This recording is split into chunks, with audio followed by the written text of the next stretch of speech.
So last class में जहां तक बात किया था, आज थोड़े उसमें क्वेश्चंस प्रैक्टिस करते हैं, थोड़ा एएमयू पे चर्चा करते हैं और फिर अपन आगे बात करेंगे, ठीक है। चलो, तो मैं स्क्रीन शेयर कर रहा हूँ। बाकी कोई डाउट हो, किसी भी तरह की कोई दिक्कत हो तो आप फटाक से मुझे मैसेज करना, मैं मैसेज कंटिन्यूअसली देख रहा हूँ।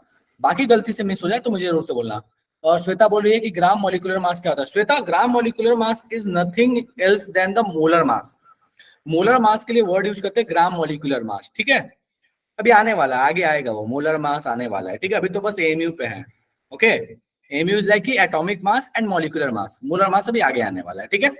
डन श्वेता?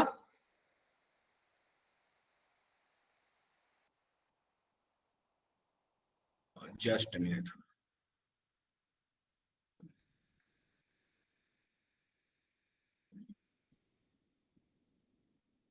ओके, चलिए। मैं स्क्रीन शेयर कर रहा हूँ और फटाफट से आज की कहानी शुरू करते हैं।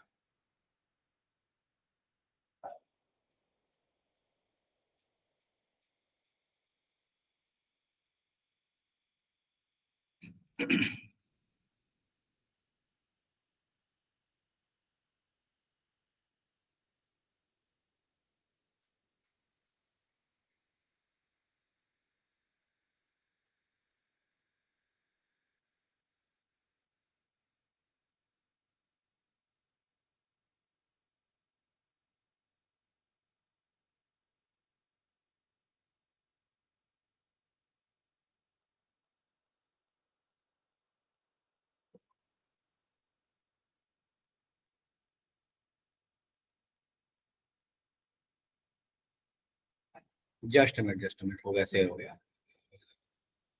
फाइन, ठीक है। अपन बात कर रहे थे लास्ट क्लास में कि एएमयू क्या चीज है। मैं एएमयू पे वापस से बात कर लेता हूँ, ठीक है। एएमयू का मतलब क्या होता है, डेफिनेशन हमने लास्ट क्लास में बात कर लिया कि एक कार्बन एटम लिया, उस कार्बन एटम के मास को 12 पार्ट में डिवाइड किया, जो 12th पार्ट का मास आया दैट इज एएमयू। अब 1 एएमयू की वैल्यू कितनी होती है, ग्राम में, केजी में, किस किस फॉर्मेट में इसको लिख सकते हैं अपन, उस पर आज बात करने वाले हैं, ठीक है। चलिए, मोटे मोटे तौर पे ऑन एन एवरेज की बात करते हैं, एक कह लो कि अप्रोक्सीमेशन। हम कहते हैं क्या है कि 1 एएमयू इक्वल्स टू होता है 1 एवोगैड्रो नंबर ग्राम्स। मतलब अगर आप 1 एवोगैड्रो नंबर लिख दीजिए, यही ग्राम में वैल्यू हो जाएगी 1 एएमयू की, ठीक है। चाहे तो आप इस चीज को डायरेक्ट वैल्यू वाइज लिख सकते हैं, 1.67 इंटू 10⁻⁴। इसको आप जब सॉल्व कीजिएगा एवोगैड्रो नंबर लिख के, यहाँ पे 1/6.022 आप डिवाइड कीजिएगा 1 से, तो आपको पता चलेगा कि भैया जो वैल्यू आने वाली है दैट इज 1.67 इंटू 10⁻⁻24, ठीक है, ग्राम में। अगर हम चाहें इसको केजी में करना तो हम इसको क्या करेंगे, 1000 से डिवाइड कर देंगे, तो that will B 1.67 into 10⁻⁻27 KG. और 1 एएमयू का जो मास है, किसके मास के बराबर आता है, तो हमें बहुत अच्छे से पता है कि 1 एएमयू जो है that is approximately equals to mass of 1 proton.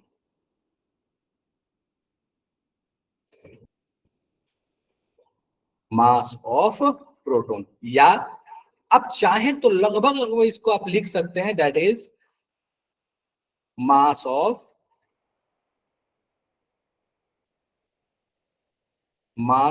Neutron, या चाहें तो आप इसको लिख सकते हैं लगभग लगभग that is mass of hydrogen atom, that is hydrogen का आइसोटोप दैट इज प्रोटियम, ठीक है। तो ये लगभग लगभग 1 एएमयू के बराबर की कहानी है। आपको इनमें से किसी के रेस्पेक्ट में अगर आपको दे दे तो आप मान के चलिएगा कि that is discussion about the 1 AMU, ठीक है। अगर आपको ग्राम में दे तो आप कैसे कन्वर्ट कीजिएगा एमयू में, केजी में दे तो आप कैसे कन्वर्ट कीजिएगा, एवोगैड्रो नंबर के टर्म में दे तो आप कैसे कन्वर्ट कीजिएगा। तो ये एमयू की सारी के सारी डिफरेंट यूनिट्स में, डिफरेंट फॉर्मेट्स में ये इसकी वैल्यूज है, ठीक है। अब इसका बड़ा यूज होता है, बहुत बड़ा यूज कैसे होता है, तो बहुत बार आपको क्वेश्चन ऐसे मिलेगा जिसमें कोई एक मॉलिक्यूल दे देगा और बोलेगा कि इसका मास अगर एमयू में इतना था तो बताइए ग्राम में कितना होगा। या मान लीजिए किसी जगह आपको कि कोई एटम दे दिया, कोई आयन दे दिया जिसका मास आपको दे देगा कि ये ग्राम में है, बताइए कितना एएमयू में इसका मास होगा। तो इस तरह के क्वेश्चंस भी पूछे जाते हैं, ठीक है। ये कहानी है एएमयू का कि एएमयू की वैल्यू होती क्या है in terms of gram. In terms of Avogadro number, in terms of KG, या in terms of different types of subatomic particles. यहां तक में किसी को दिक्कत है तो मुझे बता दो। कोई ऐसा जिसको लगता हो कि भैया इन चारों पांचों वैल्यूज में कोई दिक्कत है, कैलकुलेशन में कोई दिक्कत है? बिल्कुल, ये अप्रोक्सीमेशन वैल्यू है, बिल्कुल नहीं है। चलिए बहुत बढ़िया, ठीक है। सो अपन आगे बढ़ते हैं। ओके, सो आपके पास एक क्वेश्चन है। क्वेश्चन क्या कहता है? कहता है कि बताइए एक कार्बन डाइऑक्साइड मॉलिक्यूल का मास कितना होगा। एक्चुअल मास का मतलब है, आप मोटे तौर पे ये समझ लीजिए कि जब भी आपके पास ये वर्ड आता है एक्चुअल मास, तो आपको इधर मास बताना होगा ग्राम में, या फिर आप बताना चाहते हैं तो बता सकते हैं केजी में। चूंकि ये ऑप्शन वाला क्वेश्चन नहीं है, तो आप दोनों में से किसी में बताइए, चलेगा। मेरा प्रेफरेंस होगा आपके लिए कि आप ग्राम में बताइए कि इसका मास ग्राम में कितना आएगा। शुरू हो जाएगा वाला। एक बोलता है कि एक कार्बन डाइऑक्साइड मॉलिक्यूल का मास ग्राम में कितना होगा। एमयू में आपको निकालने आता है, एमयू से ग्राम में कन्वर्ट कीजिए, थोड़ा टाइम लगेगा, कोई दिक्कत नहीं, कैलकुलेशन होगा, कोई दिक्कत नहीं है। टाइम दीजिए, सॉल्व कीजिए, कोई समस्या नहीं है, ठीक है। मैं वेट करता हूं। अमन गलत है।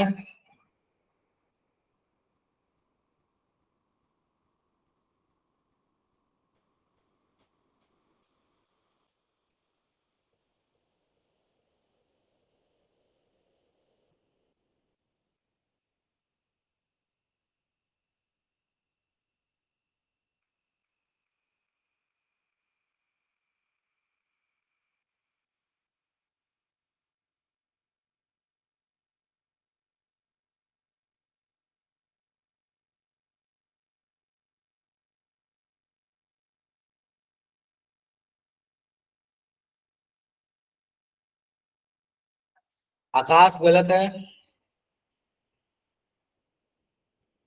एंड आकाश, मुझे वैल्यू चाहिए। मुझे एनए के टर्म्स में नहीं चाहिए, मुझे एग्जैक्ट वैल्यूज के फॉर्म में चाहिए।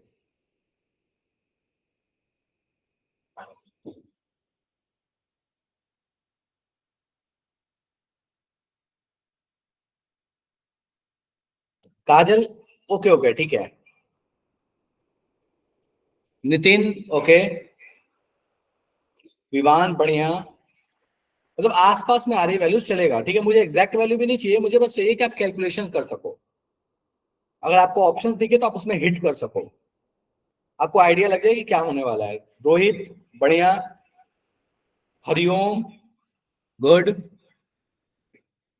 हरिओम, आप एक बार अपना, हाँ ठीक है ओके, पॉइंट आपने चेंज कर दिया, फाइन।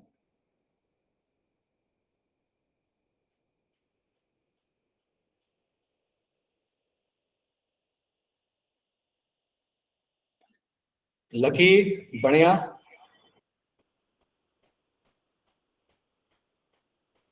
देखिए काफी लोग अभी तक जो भेज रहे हैं ना, उसमें पावर में गड़बड़ी कर रहे हैं काफी लोग। लकी, आप भी ध्यान दीजिए पावर में। अमित, ठीक है। सैयद, बेटा आप भी एक बार, अच्छा ठीक है, फाइन। एक्चुअली फोन में थोड़ा छोटा है ना, पता नहीं चल रहा है, ध्यान देना पड़ रहा है पॉइंट कहाँ पे है। प्रियांशी, गुड। नवजोत, गुड।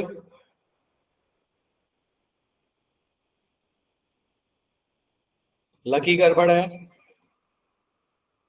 चलिए, सो हम कैसे कैलकुलेट कर रहे होंगे इसको? तो आप पहले क्रॉस चेक कर लीजिए, ये आंसर आने वाला है, दैट इज 7.304 इंटू 10⁻³ कैसे आएगा? मैं सॉल्यूशन बता रहा हूँ, एक बार ध्यान दीजिए। सो अभी जस्ट बताया था कि भैया अगर आपको मास ग्राम में चाहिए एमयू से, तो आपको क्या करना पड़ेगा, 1.67 इंटू 10⁻⁻24 से मल्टीप्लाई करना पड़ेगा, या एन नंबर से डिवाइड करना पड़ेगा। दोनों में से आप कोई भी चूज कर सकते हैं, वो आपकी चॉइस है, ठीक है। तो चलिए, मैं CO2 का पहले तो मास लिखता हूँ इन एमयू। तो इसका मॉलिक्यूलर मास कितना होगा? तो मैं यहाँ लिख रहा हूँ,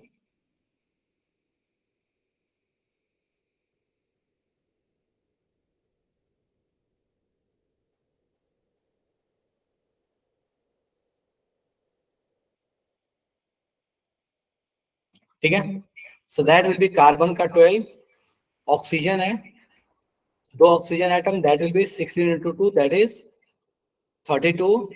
टोटल मास देखिएगा, that will be the 44 AMU. Okay, अब हमें पता है कि एएमयू में तो 44 है। अब हमें चाहिए ये ग्राम में। हमने जस्ट अभी पढ़ा था कि 1 एएमयू इक्वल टू होता है 1.67 इंटू 10⁻⁻24 ग्राम। इसको मल्टीप्लाई कर देंगे, यूनिट कन्वर्जन है बस। तो 44 इंटू 1.67 इंटू 10⁻⁻24 ग्राम। अब इसको आप जैसे सॉल्व कीजिएगा तो आपको पता चलेगा कि आपके पास जो आंसर है दैट विल बी, इसको जैसे आप मल्टीप्लाई कीजिएगा तो आपके पास आंसर आएगा दैट विल बी 7.304 इंटू 10⁻23। अब -23 क्यों आ रहा है भैया? क्योंकि यहाँ पे आया होगा 73.04, पावर को हमने शिफ्ट कर दिया एक आगे में। ठीक है, यहां तक में किसी को कोई तकलीफ है तो मुझे बता दो, ये क्वेश्चन समझ में अगर नहीं आया तो। कोई ऐसा इसको लगता है सॉल्यूशन नहीं हो पाया? नहीं है? बढ़े आगे, चलिए बढ़िया बढ़िया। ठीक है, सो नेक्स्ट क्वेश्चन पे आते हैं। कहता क्या है कि बताइए अगर आपके पास इतने मॉलिक्यूल्स हैं अमोनिया के तो इसका मास कितना होगा। अब इसको सॉल्व करने के बहुत सारे तरीके हैं। आप एक तो मोल के थ्रू जा सकते हैं, मोल का लास्ट क्लास में हम फॉर्मूला पढ़ चुके हैं ऑलरेडी, और एक आप इसके थ्रू जा सकते हैं। ठीक है, तो आप देखिए, या तो आप चाहें तो एमयू के थ्रू जा सकते हैं या आप मोल के थ्रू जा सकते हैं, जिसमें आप कंफर्टेबल है उसके थ्रू जाइए। फटाफट से इस क्वेश्चन को सॉल्व कीजिए, शुरू हो जाइए।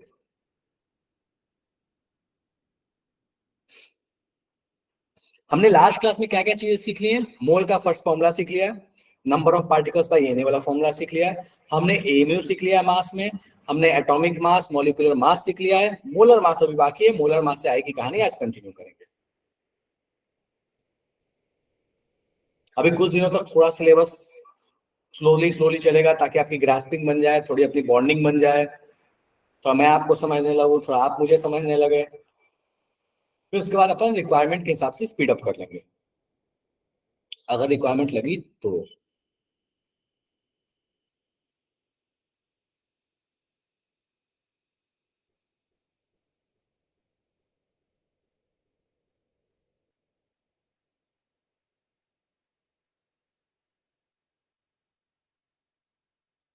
विवान गड़बड़ है, काजल गड़बड़ है, नितिन गड़बड़ है,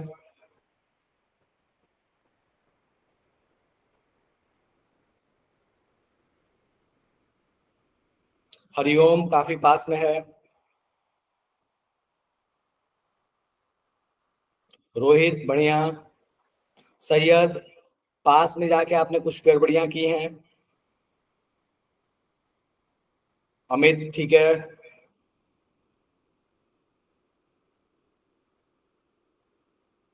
जोया बढ़िया,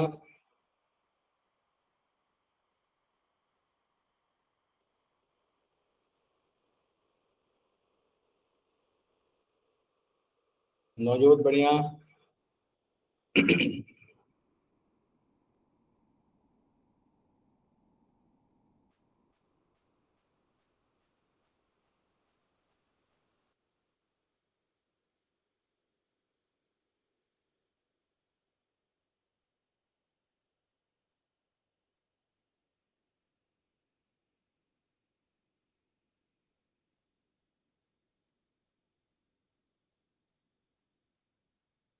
काजल बढ़िया है,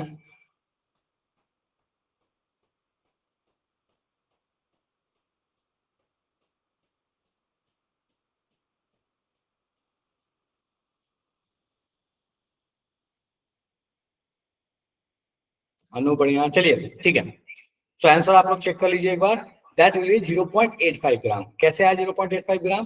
तो बहुत सारे तरीके हैं, जिसमें एक तरीका सबसे पहले तो ये है कि आपके पास नंबर ऑफ मॉलिक्यूल्स पता है और आप एक मॉलिक्यूल का मास पता है आपको। सो आप एक मॉलिक्यूल के मास से आप दिस नंबर ऑफ मॉलिक्यूल्स को मल्टीप्लाई कर रहे हैं, जिसमें एक तरीका है, बहुत सारे तरीके हैं, इसमें एक तरीका ये है। तो एक मॉलिक्यूल, एक अमोनिया है, अमोनिया का मास दैट इज NH3 होता है फॉर्मूला।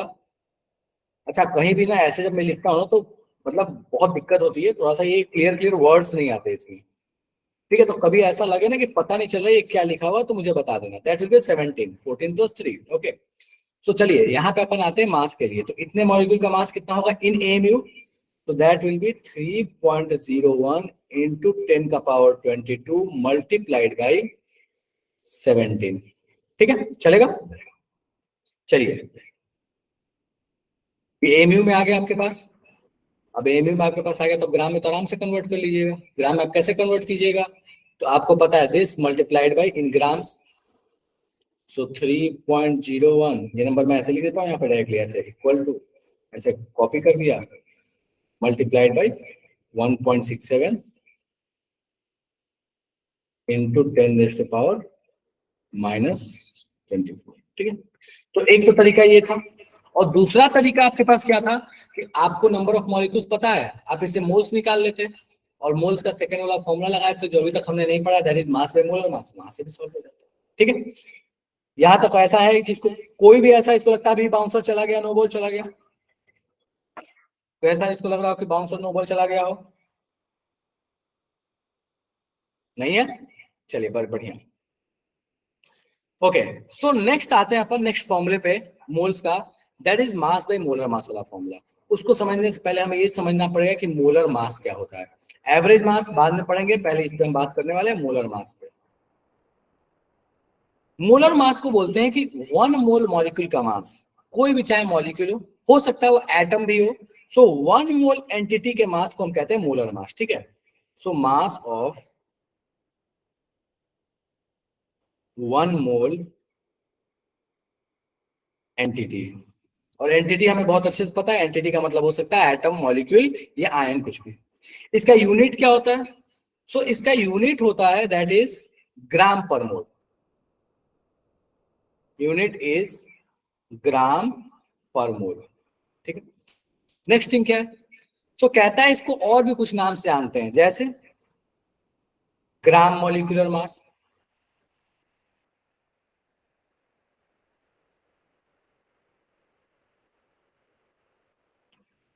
ग्राम एटॉमिक मास,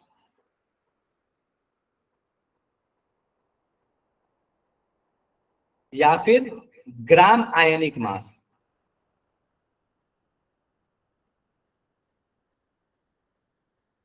या फिर ग्राम फॉर्मल मास। फॉर्मल वर्ड कब यूज करते हैं? जब अपने पास कंपाउंड जो है वो आयनिक हो।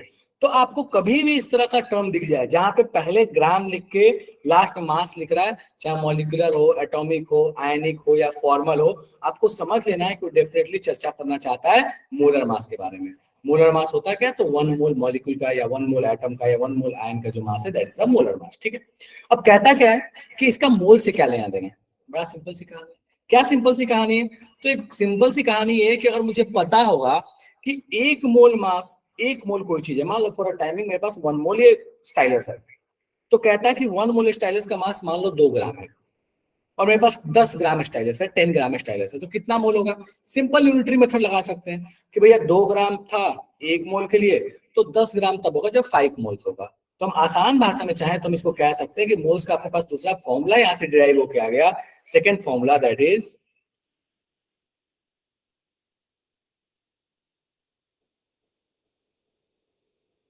सेकेंड फॉर्मूला अपने पास आ चुका है।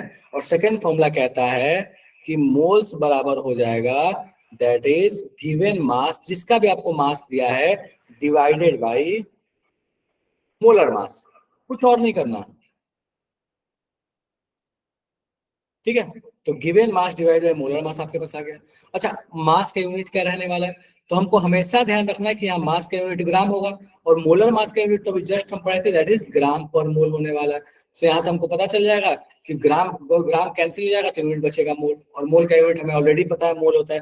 मैं मोल की यूनिट वगैरह पे ज्यादा चर्चा नहीं किया, क्योंकि मैं ये एक्सपेक्ट कर रहा हूँ कि ये चीजें अपने को आती है, बचपन से आती है, मोल का यूनिट क्या होता है, डायमेंशन लेस है, एन से डिनोट करते हैं, इन चीजों के बारे में ज्यादा चर्चा करने का तो मतलब नहीं बनता। हमें करना ये है कि अधिक से अधिक तरह के क्वेश्चंस प्रैक्टिस करने, बेसिक फॉर्मूले और अधिक से अधिक तरह के क्वेश्चंस प्रैक्टिस करने। ठीक है, चलिए, तो ये अपने पास सेकंड फॉर्मूला बन के तैयार हो गया, that is mass by molar मास की कहानी। ठीक है, चलो अब एक बहुत सिंपल सा क्वेश्चन देता हूं, बहुत सिंपल सा क्वेश्चन। ठीक है, सो कहता क्या है कि calculate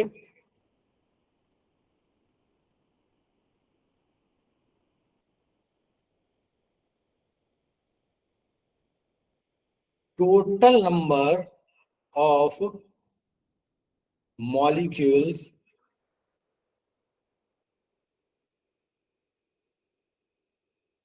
of methane present in एकदम सिंपल क्वेश्चन, एकदम एलकेजी वाला क्वेश्चन है। प्रेजेंट इन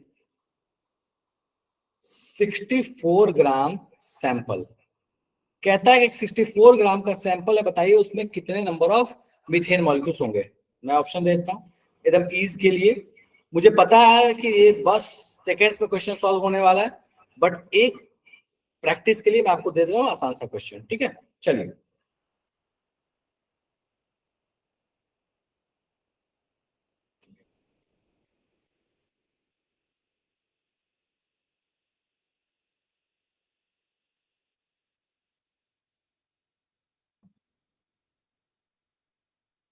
चलो डन है।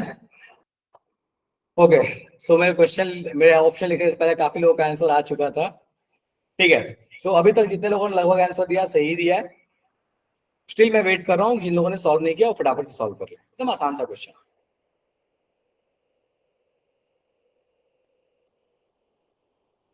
लगभग लोगों ने जो आंसर दिया बिल्कुल सही दिया, कोई दिक्कत नहीं है।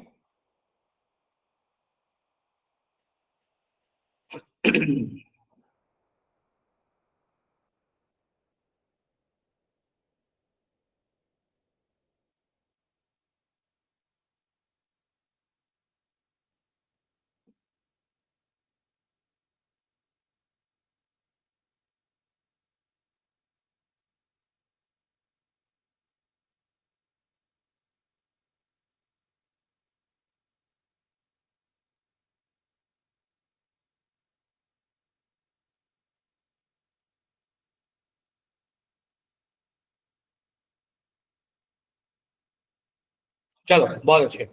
सो लगभग लोगों ने सॉल्व कर लिया, और बहुत सिंपल सी कहानी थी कैसे सॉल्व करना था। तो अपने को पता है मास दिया हुआ, मास से अपन निकाल लेते मोल्स, मोल्स को मल्टीप्लाई कर देते एन थे एन से, तो दैट विल बी 4 ठीक है। चलो नेक्स्ट आता है। सो अपने पास कहता है कि बताइए how many molecules of water and oxygen atoms are present in 0.9 gram water. बोलता है कि 0.9 ग्राम वाटर है, तो बताइए इसमें कितने मॉलिक्यूल्स वाटर के प्रेजेंट हैं, ठीक है, एंड कितने number of oxygen atoms present है, आपको कैलकुलेट करके बताना है। शुरू हो जाइए फटाफट से। 0.9 ग्राम सैंपल में कितने मॉलिक्यूल्स वाटर के होंगे और कितने ऑक्सीजन के एटम्स होंगे, ठीक है। चलिए,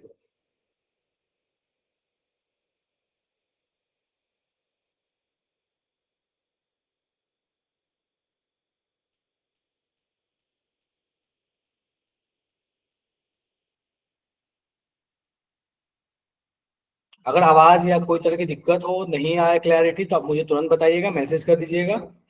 मैं देख रहा हूँ कंटिन्यूअसली मैसेज, कोई दिक्कत होगा तो मुझे पता चल जाएगा।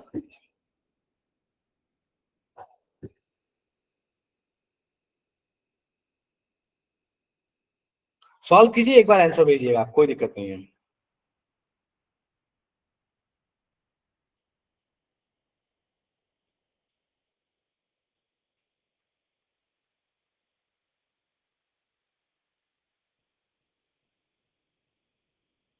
Okay सोमराई, good. हरिओम गड़बड़ जा रहे हैं आप। हरिओम गड़बड़ है। आकाश सही है।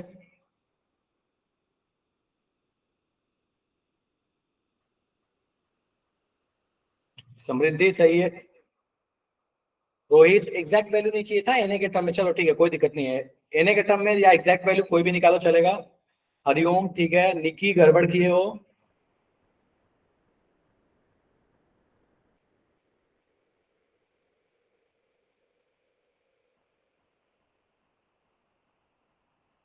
मानसी ठीक है, विवान ठीक है, अमन ठीक है, लकी ठीक है, काजल ठीक है, अर्पित ठीक है।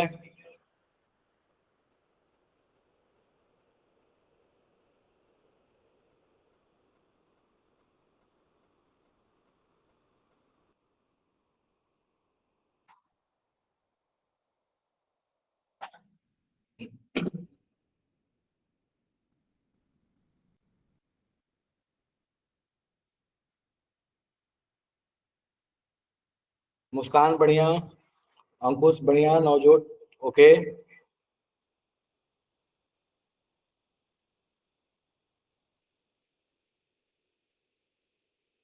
सॉल्व कर दे रहा हूँ सैयद।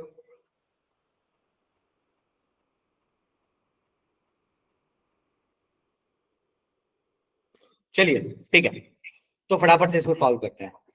तो अपने पास दिख क्या रहा है, बोलता है कि बताइए 0.9 ग्राम वाटर है तो इसमें कितने मॉलिक्यूल्स होंगे। ठीक है, तो सबसे पहले तो अपन निकाल लेते हैं मोल्स, एक तरीका। या डायरेक्ट डायरेक्ट अगर मैं चाहूं तो मैं लिख सकता हूं ना, मुझे पता है मोल्स के दो फॉर्मूले क्या क्या है। सो अपने को पता है कि that is number of particles by Na, या फिर अभी जस्ट पढ़े थे that is mass by molar mass, अभी जस्ट पढ़ा हुआ। मैं इस वाले पूरे पार्ट का इक्वेशन लगा देता हूं, ठीक है। तो मुझे दिख क्या रहा है, मुझे दिख रहा है कि मुझे नंबर ऑफ मॉलिक्यूल्स चाहिए, मुझे मास दिया हुआ है। मोलर मास में वाटर का लिख ही सकता हूँ, कोई समस्या है नहीं, ठीक है। तो अगर हम चाहें तो अपन इसको ऐसे कर सकते हैं, that is number of molecules divided by Na equals to mass दिया है that is 0.9 divided by molar mass water का दैट इज 18। ठीक है, 16 प्लस 2 18, डन है। तो यहां से मुझे नंबर ऑफ मॉलिक्यूल्स आ जाएगा, that will be number of molecules equals to 0.9 upon 18 whole multiplied by n। ठीक है, इसको सॉल्व कीजिएगा। तो ये आपके पास कितना आ जाएगा, दैट विल बी 0.05 n। सो अपने पास वाटर मॉलिक्यूल्स कितने आ गए, तो 0.05 n है। और हमें पता है कि अगर अपने पास वन वाटर मॉलिक्यूल है, अगर मैं एक वाटर मॉलिक्यूल को यहाँ पे ले लूं, ठीक है, तो मुझे अच्छे से पता है कि एक वाटर मॉलिक्यूल जो अपने पास होने वाला है H2O, इसके अंदर में ऑक्सीजन एटम कितने होंगे, तो that will B one only, one water molecule में वन ऑक्सीजन एटम। ठीक है, तो हम यहाँ बड़े आराम से कह सकते हैं, बड़े आराम से हम यहाँ ये कह सकते हैं कि that is number of oxygen atom जो होगा that will B one into number of H2O molecules, just बराबर ही होने वाला है। और H2O मॉलिक्यूल्स कितना है अपने पास, तो दैट विल बी 0.05 Na। कोई ऐसा जिसको यहां तक में कोई दिक्कत है, डन है। जोया डन है क्या बेटा, ये चलेगा।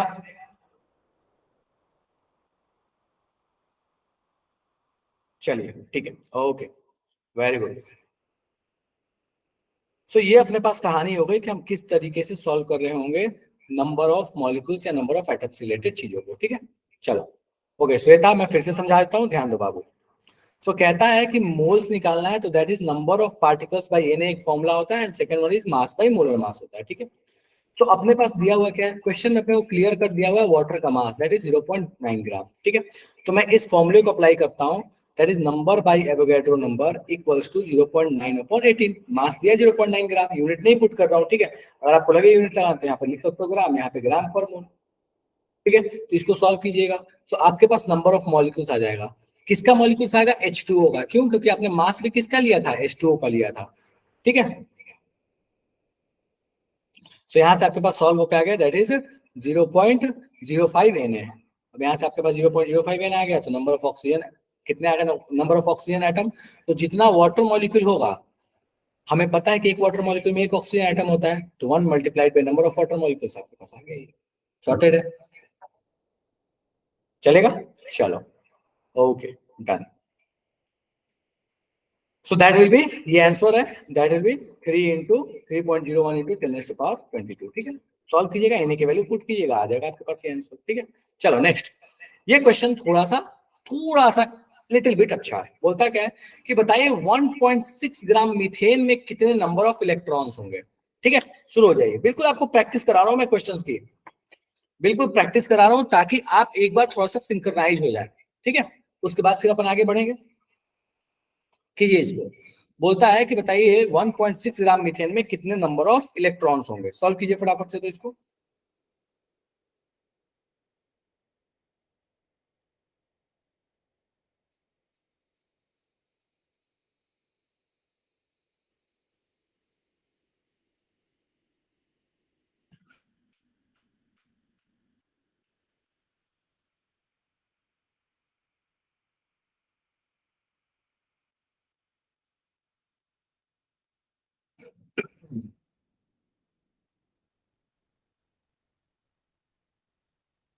देखते हैं,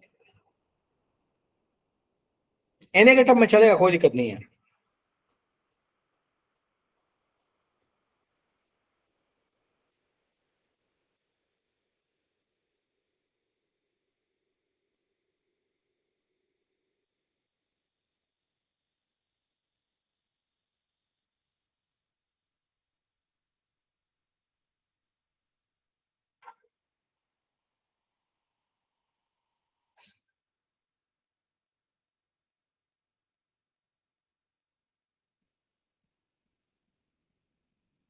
काफी लोगों ने आंसर भेजा है। जोया ठीक है, नवजोत ठीक है, अर्पित ठीक है, प्रियांशी एक बार आप चेक करो बेटा, सोमराई चेक करो, हरिओम गड़बड़ है थोड़ा सा, रोहित थोड़ा गड़बड़ है, चेक कीजिए, विवान गड़बड़ है, चेक कीजिए।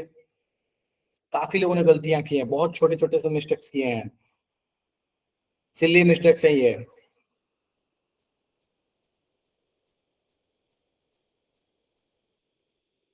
अंकुश ठीक है, हरिओम ठीक है, हरिओम गड़बड़ है अभी भी।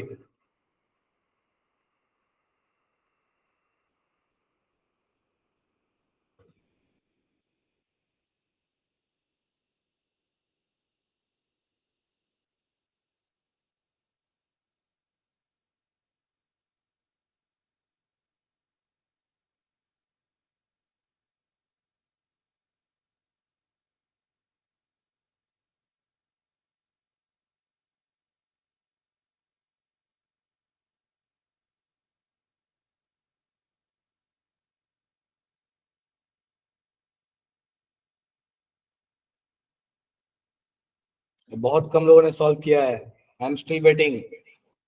बहुत लोग गलती कर रहे हो बाबू। अमन गड़बड़ है। इलेक्ट्रॉन्स पूछा है, इलेक्ट्रॉन्स। असद बढ़िया।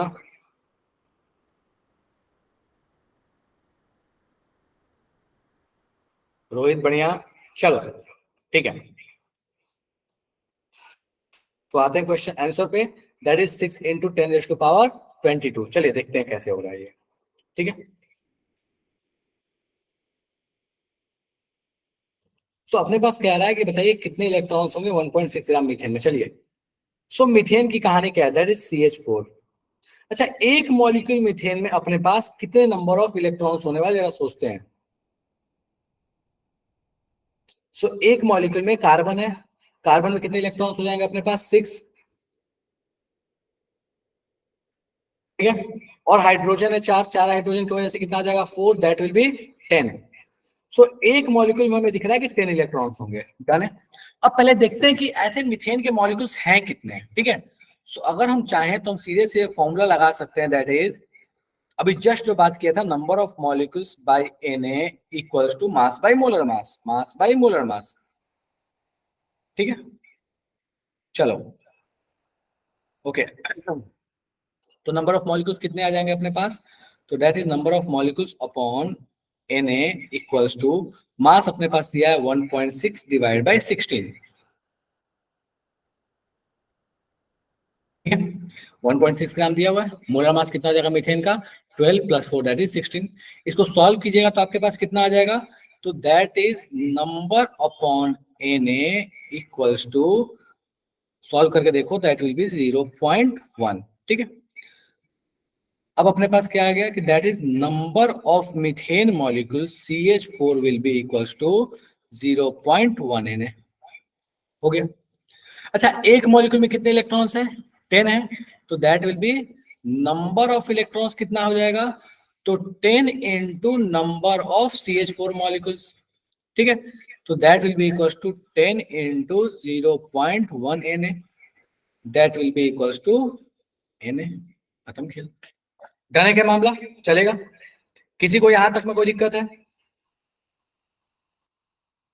चलो बढ़िया, ठीक है, ओके। नेक्स्ट कहता है कि बताइए, अब एक क्वेश्चन को थोड़ा सा ट्विस्ट कर दिया, बोल रहा है कि बताइए कि 20% नाइट्रोजन प्रेजेंट है कंपाउंड में, तो बताइए उसका मिनिमम मॉलिक्यूलर वेट कितना होगा। अब ये थोड़ा परसेंटेज का क्वेश्चन है, आराम से सोचिए और बताइए कि आपने मॉलिक्यूलर मास मोलर मास सीख लिया, अगर कहता है कि 20% नाइट्रोजन प्रेजेंट है तो उसका मिनिमम मास कितना होना चाहिए उस मॉलिक्यूल का। आराम से सोचो और मुझे बताओ कितना होना चाहिए। ठीक है, चलो।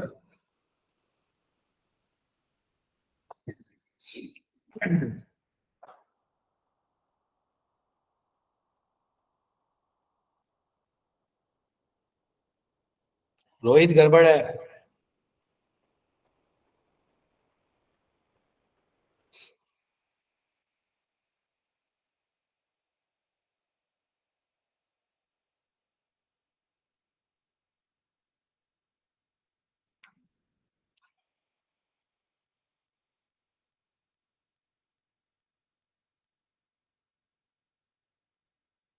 विवान बढ़िया, सैयद बढ़िया, अशद गड़बड़ है, नवजोत बढ़िया, लकी बढ़िया, आकाश बढ़िया। अच्छा देखो, बहुत लोगों को आइडिया नहीं लग रहा, बहुत लोग ना थोड़ा सा एरर कर रहे हैं, ठीक है। मैं समझाता हूँ इसका मतलब क्या है। कहता है कि एक मॉलिक्यूल है जिसमें नाइट्रोजन है और नाइट्रोजन 20% है, और उस मॉलिक्यूल का मिनिमम मास कितना होना चाहिए। अगर उसमें नाइट्रोजन प्रेजेंट है और मिनिमम मास कितना होना चाहिए, तो तुम सोच के देखो, कम से कम एक नाइट्रोजन एटम होगा। एक से कम तो हो नहीं सकता। मतलब वो एक नाइट्रोजन एटम का जो मास है वो पूरे मॉलिक्यूल के रिस्पेक्ट में 20% है। तो आपको बताना है कि मॉलिक्यूल का मास कितना होगा। क्वेश्चन को थोड़ा सिंप्लीफाई कर दिया मैंने। पूरे मॉलिक्यूल के मास के रिस्पेक्ट में उस एक नाइट्रोजन का मास जो है वो 20% है। और नाइट्रोजन के एक एटम का मास होता कितना है? 14 होता है। इतना हिंट कर दिया। अब फटाफट से ट्राई करो। काजल बढ़िया, हरिओम गलत है अभी भी, अर्पित बढ़िया है, आकाश बढ़िया है, अर्पित बढ़िया, अशत बढ़िया, मानसी बढ़िया। तो दो तरीके सॉल्व करें, करो पहले 10 सेकंड और टाइम लो, करो। उसके बाद में बात करूंगा इस पे।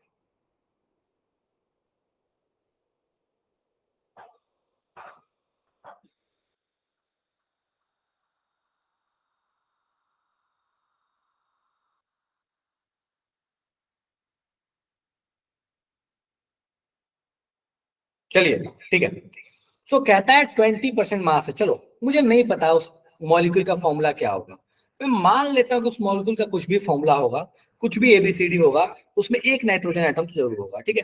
तो मैं मान लेता हूँ उसका फॉर्मूला कुछ ऐसा होगा, एन और एक्स। एक्स में हो सकता है बहुत सारे एटम हो, मुझे मतलब नहीं है इससे, ठीक है। कम से कम एक तो नाइट्रोजन एटम है उसमें, ठीक है। चलिए, अब मैं देख लिखता हूं यहाँ पे percentage of mass, percentage mass of nitrogen, जिसको बोलते हैं परसेंटेज कंपोजिशन, ठीक है। तो परसेंटेज मास ऑफ नाइट्रोजन कितना होगा? सो एक मॉलिक्यूल है तो इस एक एटम है, इसका मतलब है कि कम से कम मास 14 होगा। डिवाइड बाई पूरे मॉलिक्यूल का मास। पूरे मॉलिक्यूल का मास मुझे नहीं पता, मैं मान लेता हूँ इस पूरे मॉलिक्यूल का मास जो है ये वाई रहा होगा, मल्टीप्लाइड बाई 100। और हमको बोल चुका है कि परसेंटेज नाइट्रोजन का जो है दैट इज 20%, ठीक है। सो हम यहाँ पे पुट कर सकते हैं that is 20 equals to 14/y multiplied by 100। तो यहाँ से जैसे आप y कैलकुलेट कीजिएगा, जिसको हमने माना था पूरे मॉलिक्यूल का मास y, आप इसको जैसे कैलकुलेट कीजिएगा इधर भेजिएगा, दैट विल बी, ये हो गया आपके पास 5 times 14 × 5, that will B 70। Unit क्या रहने वाला पूछा नहीं इसमें। अगर मॉलिक्यूलर मास बोला तो हमें पता है यूनिट क्या रहेगा, एमयू। डन है क्या? कोई ऐसा इसको लगता हो ये जादू हो गया? ऐसा तो नहीं है ना कि जादू हो गया ये? चलिए बढ़िया, बहुत अच्छा। सर 20% मास तो दिया ही नहीं था। दिया है ना हरिओम में, तो मैं स्टार्ट में दिया है देखो। ये तो चिल्ला चिल्ला के क्वेश्चन गले फाड़ के कह रहा ना, ये 20% मास देखो तो यहाँ पे, देखो यहाँ पे 20% दिया हुआ है, ठीक है। ऑडियो ऑन कर दूं क्या, ऐसा है? मैसेज में अगर लग रहा है कि दिक्कत हो रहा है तो मुझे बता देना, मैं ऑडियो ऑन कर दूंगा। यूजुअली मैं नहीं करता क्योंकि, चलो ठीक है मैं ऑडियो ऑन करता हूँ, बट नहीं करता उसका वजह ये है कि बहुत बार क्या होता है ना, मैं पता नहीं चलता, कोई कोई गलती से ऑडियो ऑन करता है, फिर क्लास जो होती है ना वो डिस्टर्ब हो जाती है, घर में रहते हैं, कभी क्लिक हो गया कुछ हो गया। चलो ठीक है, मैं ऑन कर देता हूँ। बाकी ध्यान रखिएगा आप रैंडमली इसको ऑन ना करें, ठीक है। ऑडियो को जब जरूरत पड़े तो ऑन कीजिएगा। जस्ट मिनट, मैं ऑडियो का परमिशन दे रहा हूँ। बिल्कुल रिकॉर्डिंग खराब हो जाती है, एग्जैक्टली एग्जैक्टली, मैं भी इस चीज को अग्री करता हूँ बेटा, बट ठीक है अब, अगर आपको जरूरत है, अगर आप मेंटेन कर लें, कोई दिक्कत ना हो तो मुझे कोई समस्या नहीं है, ठीक है। चलो, हाँ अगर दिक्कत होगी तो फिर मैं ऑफ कर दूंगा, ओके। Just a minute.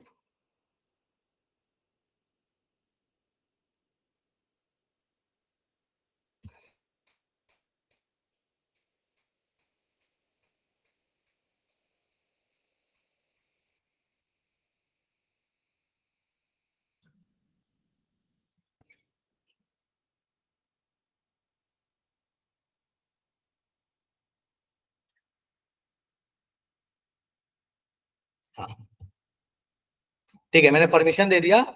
अभी किसको कुछ तो पूछना था? हाँ हरिओम, बताइए क्या दिक्कत है, बोलो बेटा। हरिओम आप ऑडियो ऑन करके बोल सकते हैं।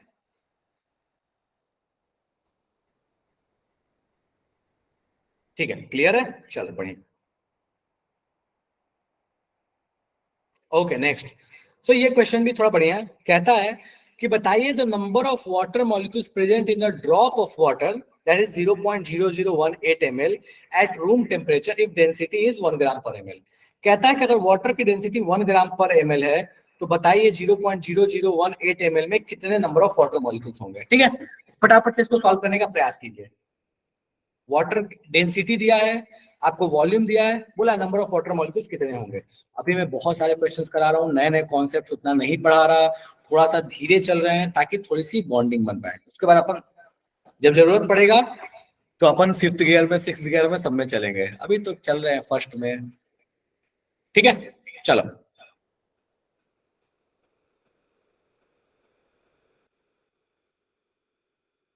बोलता है कि बताइए 0.0018 ml में कितने वाटर मॉलिक्यूल्स होंगे। शुरू हो जाइए।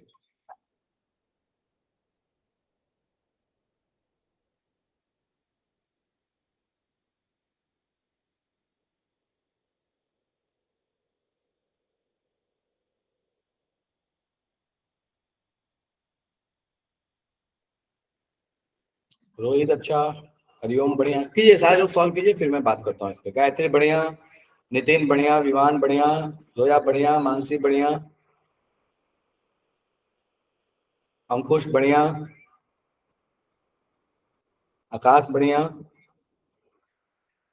अर्पित बढ़िया, समृद्धि बढ़िया,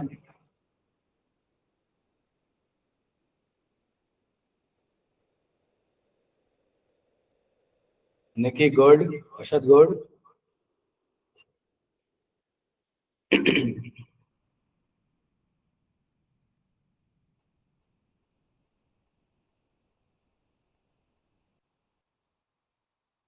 सोमराई गुड,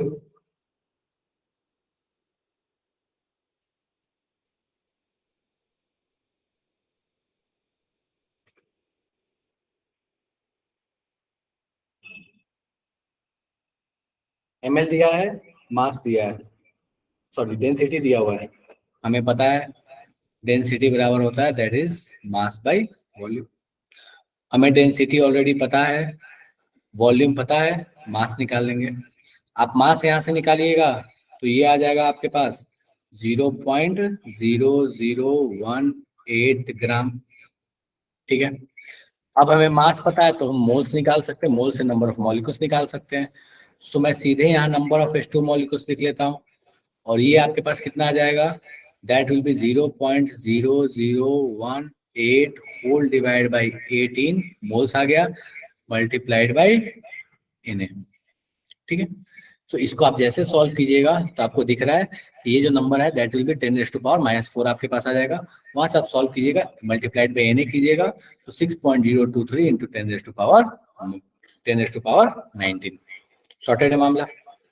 कोई ऐसा जिसको इसमें समझ में नहीं आ रहा, बाउंसर हो गया हो? नहीं है, चलिए बहुत अच्छा, आगे बढ़े। ठीक है, ओके। सो कहता है कि बताइए इनमें से सबसे हेवी कौन है। एकदम आसान क्वेश्चन है, सिंपल क्वेश्चन, फटाफट से ट्राई करो। बोलता है इन सब में सबसे हेवी कौन है। हेवीएस्ट आपको पता करके बताना है।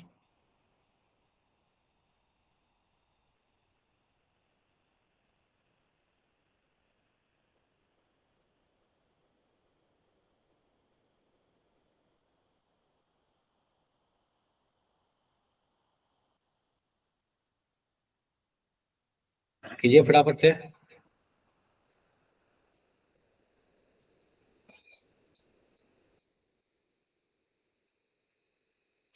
रोहित गड़बड़ है, आकाश गड़बड़ है,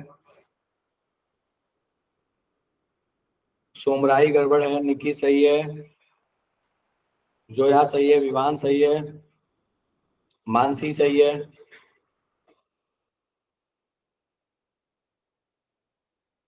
नवजोत सही है,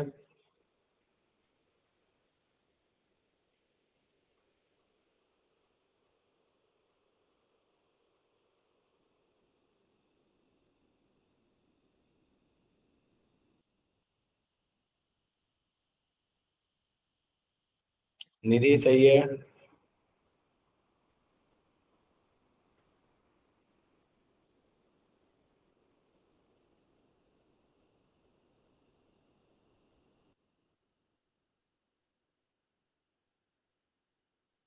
नितिन सही है।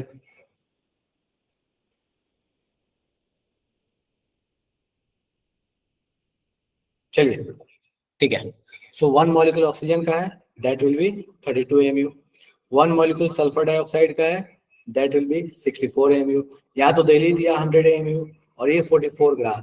भाई साहब किसी भी दिन एएमयू से जो है, हमको पता है कि इस एएमयू के सामने ये ग्राम जो है बहुत ही ज्यादा बड़ा है। बड़ा नहीं है, बहुत ही ज्यादा बड़ा है। अगर इसका कंपैरिजन चींटी हाथी से भी करें ना, तो उससे भी कई हजार या कई लाख गुना बड़ा है। ठीक है, तो ये तो सोचना ही बेकार है, वो तो ग्राम में दिख रहा है। वो ग्राम में 0.0000 करके देता है ना, तो भी एएमयू से बहुत ऊपर होता है। ठीक है, सोमराई डन है क्या? Yes sir. सर पहले वाला ऑप्शन 32 ग्राम होगा ना उसका वेट तो ऑक्सीजन का। अच्छा, वन मोल दिया हुआ था, सॉरी मैंने पढ़ा नहीं। ठीक है, मैंने वन मॉलिक्यूल पढ़ा। ठीक है, दैट्स फाइन, सॉरी। तो किसी भी ना, चलो 32 ग्राम है, one molecule that is 64 AMU, 100 AMU and 44 ग्राम। ठीक है, चलो okay, alright, thank you. Next question कहता है कि बताइए which of the following contains maximum number of atoms. Already ये कहानी हम पढ़ चुके हैं, फटाफट से सॉल्व करो इसको। और अपन इस पे आएंगे अभी, जिन लोगों को आता है वो सॉल्व करे, जिनको नहीं आता कोई बात नहीं है, अपन आने वाले हैं इस पे, दैट इज वॉल्यूम वाली कहानी। ठीक है, चलो ठीक है, कोई बात नहीं, रुक जाते हैं अपन थोड़ा सा, इसको मैं बता देता हूँ, फिर अपन आएंगे क्वेश्चन पे। ठीक है, चलिए। सो अब अपन आते हैं मोल्स के थर्ड फॉर्मूला पे, दैट इज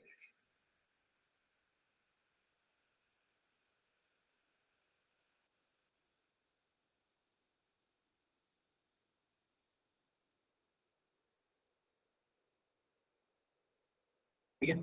सो कहता है थर्ड फॉर्मूला क्या कहता है, सो अपने पास ये तभी एप्लीकेबल होगा जब अपने पास सिर्फ और सिर्फ गैसेज होंगे। ठीक है, गैस होगा, और गैस में भी कहानी क्या है कि आपके पास एनटीपी कंडीशन होना चाहिए। हालांकि ये एसटीपी में भी अप्लाई हो जाता है, लगभग लगभग आंसर आता है, कोई दिक्कत नहीं है, but more applicable is at NTP, sorry एक सेकंड,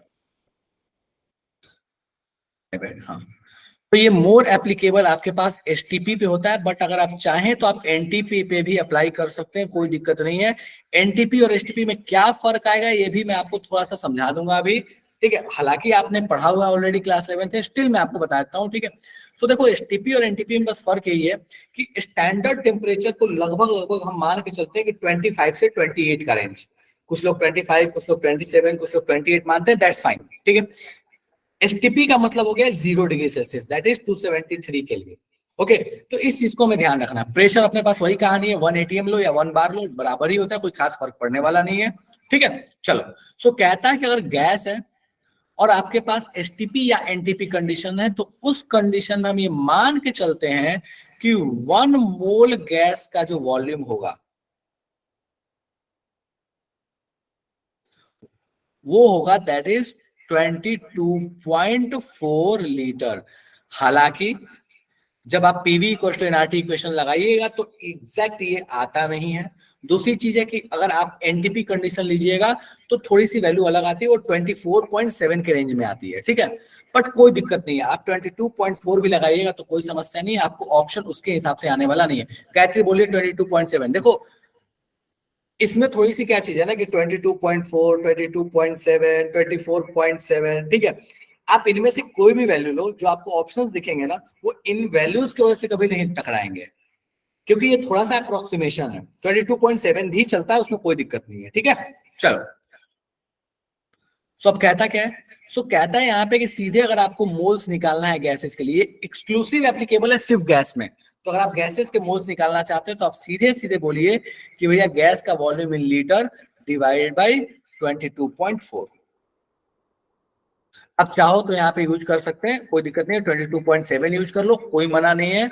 अगर आप चाहो तो 24.7 यूज करोगे तो भी मना नहीं है, लेकिन प्रयास करना, क्योंकि अधिकतर जगह आपको जो मिलेगा दैट इज 22.4 ही मिलेगा अधिकतर जगह। ठीक है, तो इसको ध्यान रखो, दैट इज 22.4 चलेगा। आता कहां से है, तो ये आपको, एक second, PV equal to NRT, ये आप ऑलरेडी पढ़े हुए हैं। यस। चलिए ठीक है, तो यहाँ पे आप प्रेशर पुट कर दीजिए 1, वॉल्यूम आपको चाहिए मोल्स आप 1 पुट कीजिए, आर अगर आपको पता है कि लीटर में चाहिए और एटीएम में पुट कर रहे हैं या बार में पुट कर रहे हैं तो दैट इज 0.082 पुट कीजिए, टेम्परेचर आप पुट कर लीजिए, अगर स्टैंडर्ड है तो 273 और अगर आपके पास नॉर्मल है तो दैट इज 298 चलेगा, 300 पुट करोगे तो चलेगा, 295 इनफैक्ट पुट करोगे तो भी चलेगा। ठीक है, सो ये पुट कर लीजिए, आपके पास आ जाएगा वहां से वॉल्यूम। डन है क्या? कोई ऐसा जिसको इसमें दिक्कत हो कि भैया ये डेरिवेशन कैसे है या ये कैसे सॉल्व होता है, समझ में नहीं आया, जादू हो गया? ठीक है, चलेगा, चलिए ठीक है, ओके बढ़िया। सो अपने पास कहानी क्या बोलता है कि बताइए इनमें से मैक्सिमम नंबर ऑफ एटम्स कहाँ होंगे। देखो बच्चा, इसमें भी अगर आपको देखोगे ना, ध्यान दो, तो ये 22.4 दिख जाएगा। ठीक है, तो आइडियली 22.4 का इस्तेमाल ना सबसे अधिक किया जाता है। ठीक है, चलो, तो बोलता है बताइए किसमें सबसे अधिक नंबर ऑफ एटम्स हैं।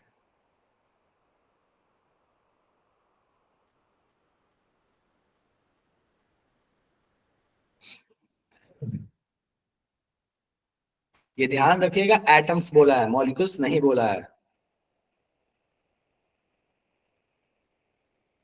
सोमराई बढ़िया, काजल बढ़िया, रोहित बढ़िया, आकाश बढ़िया, नितिन बढ़िया, हरिओम बढ़िया, मानसी गुड,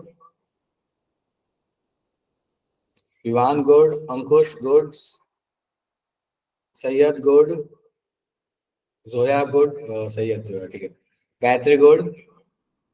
चलिए, सो आसान सा क्वेश्चन है, मैं दिख रहा है कि भैया ये नंबर ऑफ मॉलिक्यूल्स आप मोल्स के निकालने के लिए Na से डिवाइड करते हैं, छोटी वैल्यू आएगी 22.4 लीटर है, 1 मोल आ जाएगा।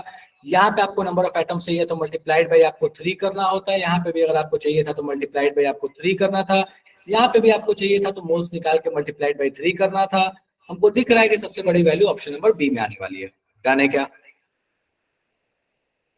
कोई ऐसा जिसको अभी तक में समस्या है तो मुझे बता दो कि यहां तक में कोई चीज ऐसी है जो समझ में नहीं आई है। सॉर्टेड है, चलो बढ़िया। नेक्स्ट, सो कहता है, ओ सॉरी,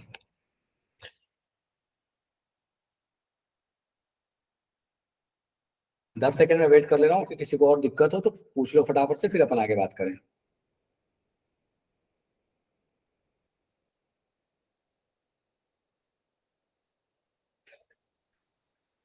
चलिए ठीक है, सो नेक्स्ट अपन आने वाले हैं, that is stoichiometric calculations. Average mass के बारे में हम बाद में पढ़ेंगे, तो अब अपन बात करने वाले हैं स्टोइकोमेट्रिक कैलकुलेशंस के बारे में।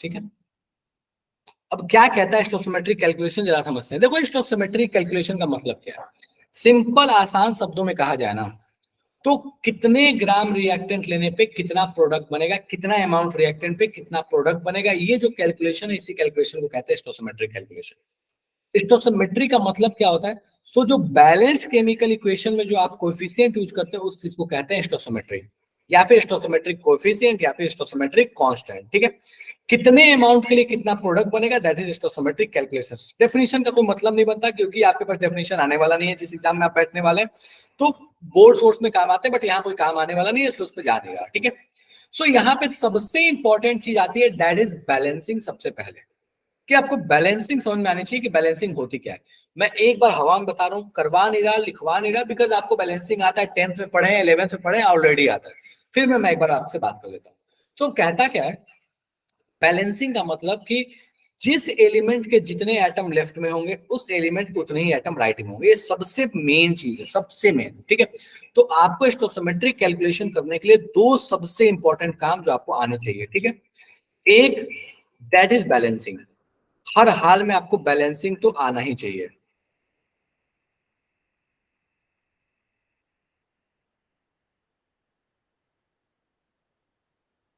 सेकेंड थिंग है दैट इज कि आपको यूनिटरी मेथड या रेशियो प्रोपोर्शन अप्लाई करने आना चाहिए, ठीक है। तो या तो यूनिटरी समझ लो या तो रेशियो प्रोपोर्शन समझ लो, आप जिसमें कंफर्टेबल आप यूज करो, बट ये याद रखिएगा कि यूनिटरी मेथड जो है बहुत टाइम टेकिंग है और आपके एग्जाम में टाइम मिलता नहीं है, तो रेशियो प्रोपोर्शन आपको आना चाहिए, ठीक है। एंड थर्ड थिंग जो आपको ऑलरेडी आता है दैट इज मोल्स के कैलकुलेशन, कि आपको मोल्स के कैलकुलेशन तो ऑलरेडी आते हैं। ये तीन चीजें कंपल्सरी है इसको समझने के लिए। बैलेंसिंग में मैं वापस से आता हूं, बैलेंसिंग क्या कहता है? कहता है जिस एलिमेंट के जितने एटम लेफ्ट में उस एलिमेंट के उतने एटम राइट में। इस चीज को एक और भी लॉ से जानते हैं that is law of conservation of mass या फिर POAC, that is principle of atomic conservation. Important बात यह है कि ये सिर्फ एप्लीकेबल होता है केमिकल रिएक्शंस में, इसका न्यूक्लियर रिएक्शन से कोई लेना देना नहीं है। तो आप याद रखिएगा ये जितने भी लॉस पढ़ते हैं फॉर ओनली केमिकल रिएक्शंस, ठीक है। यूनिटरी मेथड की कहानी क्या है? 2 रुपए में इतना तो 5 रुपए में कितना वाली कहानी, और रेशियो प्रोपोर्शन की भी कहानी वही है, मोल्स हमें ऑलरेडी आता है, ठीक है। सो बैलेंसिंग जो तुक्का मार बैलेंसिंग है ये आपको बचपन से आता है। मुझे लगता है कि तुक्का मार बैलेंसिंग की जरूरत है, स्टिल किसी को लगता है ऐसा तो मुझे बता दो, मैं बात कर लूं, अदरवाइज अपन आएंगे थोड़े अच्छे वाले बैलेंसिंग पे। चलो, तो एक तुक्का मार बैलेंसिंग का एक क्वेश्चन देता हूं मैं, ठीक है, उसको सॉल्व करो फिर बात करेंगे, ठीक है। चलो एक क्वेश्चन देता हूं। सो कहता है बताइए CN H2N+2 plus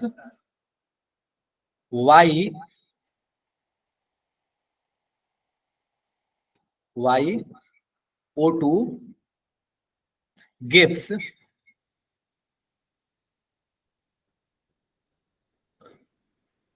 CO2 plus H2O। यहां पे आपको इसका कोएफिशिएंट भी दिया हुआ है दैट इज N, CO2 का कोएफिशिएंट N दिया हुआ है। कहता है कि बताइए Y की वैल्यू क्या होगी, ठीक है। ऑप्शंस मैं आपको दे दे रहा हूं यहाँ पे।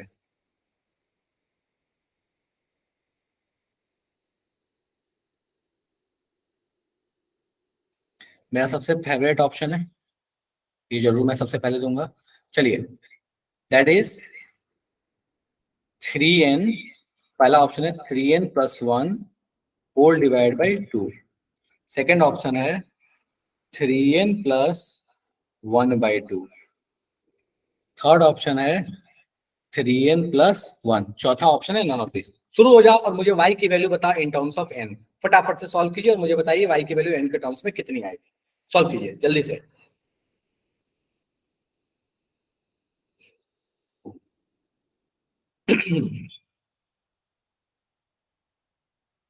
काजल बहुत अच्छे।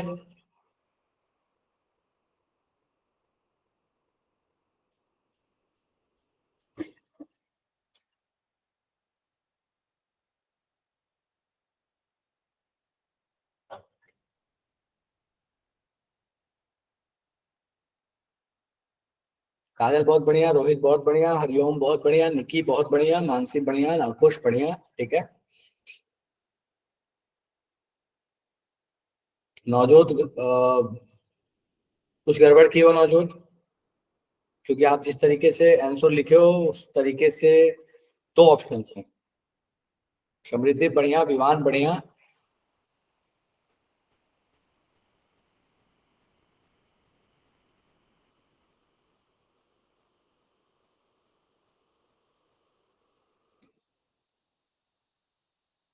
आकाश बढ़िया।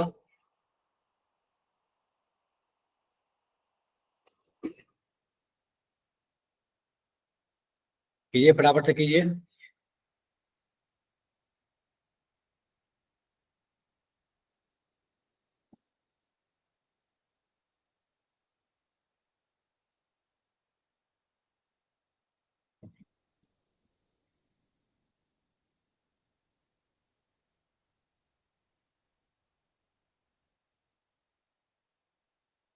चलिए बहुत अच्छे, तो काफी लोगों ने सॉल्व कर लिया। मैं यहाँ पे कर रहा हूँ, एक बार ध्यान दीजिए जिनसे सॉल्व नहीं हुआ हो, ठीक है। चलो, सो मुझे दिख रहा है यहाँ एन है, तुक्का मारना शुरू करते हैं। हमें पता है ऑलरेडी यहाँ एन लगा है, कार्बन बैलेंस है, कोई दिक्कत ही नहीं है। हाइड्रोजन यहाँ पे है 2n+2, सो हमें यहाँ पे कितना लगाना होगा? तो हमें बहुत अच्छे से पता है कि भाई साहब ये 2n+2 है अगर, तो हमें यहाँ पे यूज करना होगा दैट इज n+1। क्यों? क्योंकि n+1 को ही जब हम 2 से मल्टीप्लाई करेंगे तो हमारे पास आ जाएगा 2n+2, तो दैट इज n+1। अब हमें दिख रहा है ऑक्सीजन कितना हो गया, तो यहां से आ गया आपके पास oxygen that is 2n। Oxygen की बात करें तो यहां से आ गया 2n, और यहां से आपके पास आ गया n+1 × 1, तो दैट इज n+1। तो आपको यहाँ दिख रहा है ऑक्सीजन इज 3n+1, जो कि आपके पास राइट साइड में है, ठीक है। अब राइट साइड में आपके पास 3n+1 है, तो लेफ्ट साइड में भी होना चाहिए, तो यहाँ आपको कितना पुट करना पड़ेगा, that is 3n+1 whole divide by 2।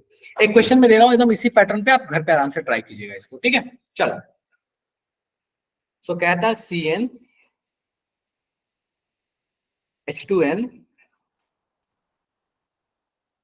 O plus O2 gives CO2 plus H2O। तो इसी पैटर्न का क्वेश्चन है, ठीक है। यहां पे अपने को दिया हुआ है दैट इज N। बोलता है कि बताइए यहाँ पे अगर ये Z है तो Z की वैल्यू क्या होगी। अच्छा, मैं ये पूछ रहा हूँ कि वो बच्चों वाले क्वेश्चन की जरूरत तो नहीं है ना, H2O2 को बैलेंस करो या फिर 2O3 बैलेंस करो, ऐसा तो कुछ नहीं है। कोई ऐसा जिसको लगता है इन क्वेश्चंस की जरूरत है? नहीं, मतलब ऐसे दिल पे नहीं लेना है, अगर लगे तो मुझे बता देना, मैं करा दूंगा, कोई दिक्कत नहीं है। आई एम एक्सपेक्टिंग कि उन क्वेश्चंस में दिक्कत नहीं होनी चाहिए, ठीक है। बढ़िया, चलो, रेडॉक्स के बैलेंसिंग अभी नहीं। सो आप इसको बैलेंस करना, आपको जेड की वैल्यू निकालनी। अच्छा, ये किसका फॉर्मूला होता है, कॉमन फॉर्मूला CnH2n। चलो छोड़ो, अल्केन। जब पढ़ेंगे तो बात करेंगे, ठीक है। तो आपके पास ये कहानी हो गया कि भैया आप किस तरीके से इसको बैलेंस कीजिएगा, ये डन है बेसिक फॉर्मूला। अब अपने पास आगे कहानी आने वाला, दैट इज मैं एक क्वेश्चन दे रहा हूं, इस क्वेश्चन को ट्राई कीजिए सॉल्व करने का। मे भी शायद आप तुक्का मार मेथड से सॉल्व ना कर पाए, तो अपन बात करेंगे दैट इज अलजेब्रिक मेथड को। तो कहता है Re2O7 plus CO gives Re2CO10 plus CO2। कहता है इस इक्वेशन को बैलेंस कीजिए। यहाँ पे मान लीजिए x, चलो यहाँ पे मैं थोड़ा सिंप्लीफाइड फॉर्म लिखता हूं, यहाँ A है, B है, यहाँ पे मान लो बैलेंस करके C आएगा, ये D आएगा। आपको आंसर भेजना है A, B, C, D के फॉर्मेट में, ठीक है। आप इस तरीके से आंसर भेजिए, शुरू हो जाइए।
इसके बाद आपकी कोई क्लास है क्या,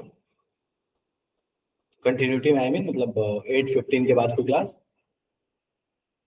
यस सर। 8:30 पे है सर। अच्छा अच्छा, फिजिक्स है, ओके, ऑलराइट।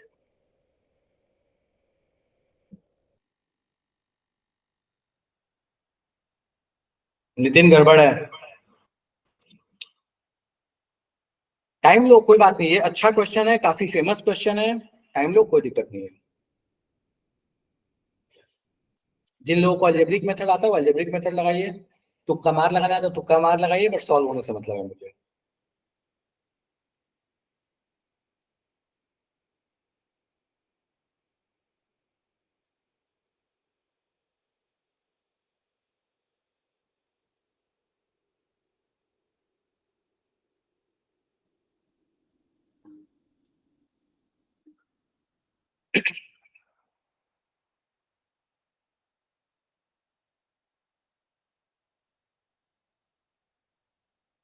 बहुत अच्छा सर।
काजल बहुत बढ़िया, 2 लोगों ने अभी तक आंसर दिया है।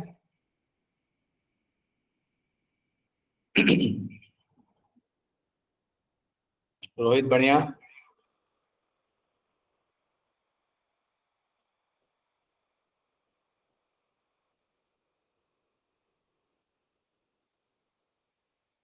कोई बात नहीं आकाश।